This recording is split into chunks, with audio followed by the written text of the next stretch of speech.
do that similar maneuver of pushing the fish up into the shallow water. The fish really can't get away, and as you can see, dolphins end up with a nice snack and are able to work their way back into the deeper water. Now this is cool because the dolphins can actually continue swimming in as little as 1 inch of water. So you're going to see something really special today. Jenna, our trainer here, is actually working on this behavior. It's called a 360. She's working on it with Spirit. So she's going to have her target pull out here. It's kind of what Spirit's aiming for. She knows to follow the target pull.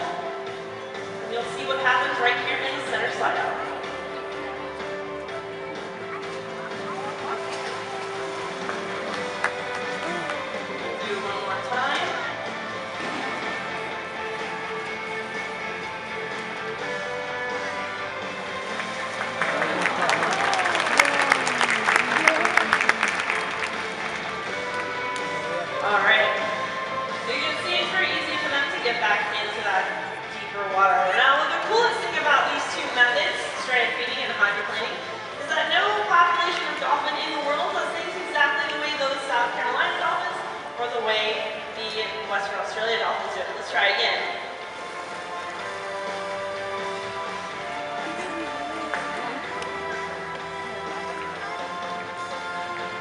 As you're watching this, keep an ear out for the whistle.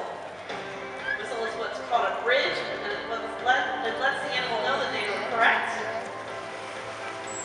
And then go back and get what? Fish, exactly right, very nice. Now like I was saying, these two populations of dolphins do it completely differently than any other dolphins in the world.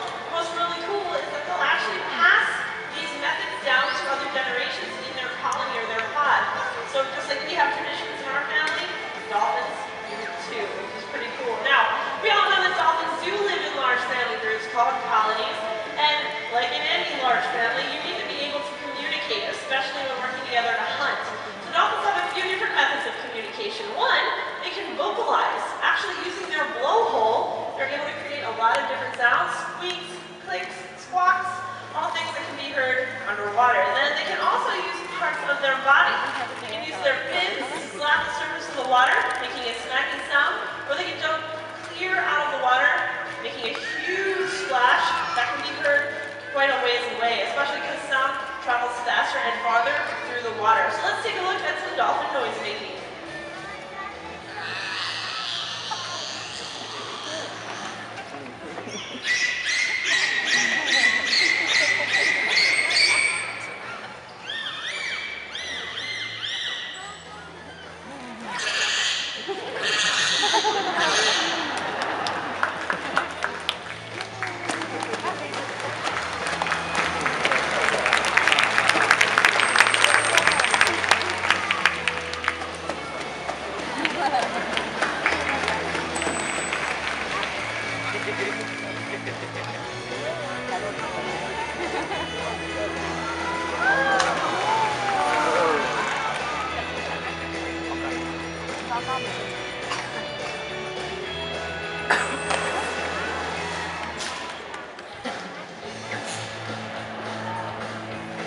All right, very nice. How was that splash tone? Don't worry, we'll have more for you. Don't worry. All right, now one of the best examples of dolphin communication is when they work together to create what's called a bait ball.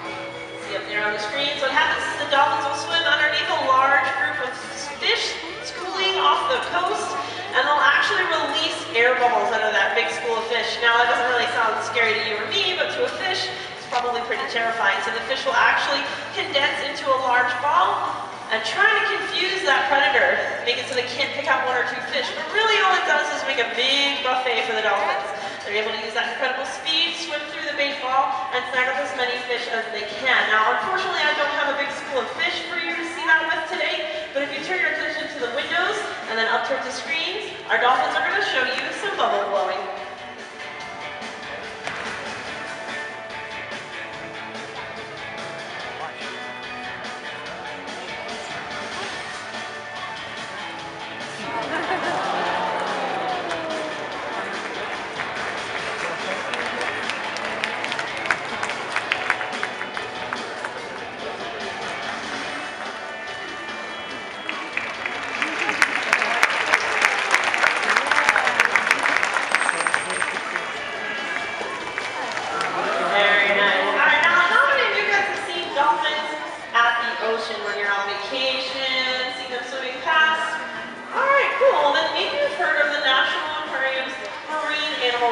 program, and that's actually a program that enables us to rescue, rehabilitate, and re-release stranded or injured marine animals.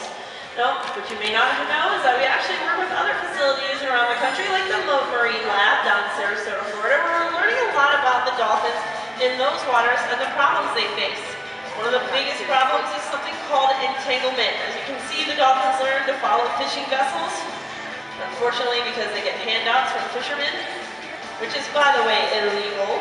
And then because these fishing vessels have fishing line, nets, different kinds of gear, oftentimes the animals can become entangled. And as you saw, they're mammals, they breathe air, that's a very big problem. They have to be able to use all of their skills in order to survive in the environment. So a program has actually been started, and I actually have another mammal here that's going to help me. Everyone say hello to Callie. Come on, everyone say hello to Callie. Alright, now Callie actually wants to do this when she grows up, she said. She's taller than me, but when she grows up, she wants to work with dolphins. And so she's going to actually help me right now to show you guys how easy it is to help. Here, you hold this.